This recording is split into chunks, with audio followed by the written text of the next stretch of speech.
রহিম, আমি lieutenant commander Abrar. আমি operations officer Bangladesh coast guard পশ্চিম জোন। গত 18 জানুয়ারি সকাল 7টায় বাংলাদেশ কোস্ট গার্ড, বাংলাদেশ নৌবাহিনী এবং বাংলাদেশ পুলিশ সহ খুলনার বাগমারার চেয়ারম্যানবাড়ি সংলগ্ন এলাকায় একটা যৌথ অভিযান পরিচালনা করা হয়। উক্ত অভিযানে আমরা চেয়ারম্যানবাড়ি এলাকা থেকে শাকিল এবং তৌহিদ নামে দুজন সন্ত্রাসীকে আমরা গ্রেফতার করি।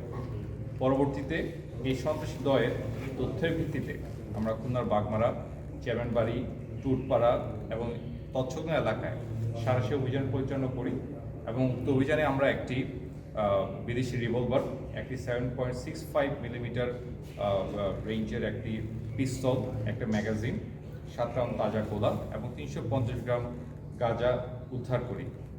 বর্তমানে উদ্ধারকৃত অস্ত্র, গোলাবারুদ এবং মাদকসহ এই যে সকল সন্ত্রাসী আছে তাদের বিরুদ্ধে আইন কার্যক্রম গ্রহণ করা হয়েছে।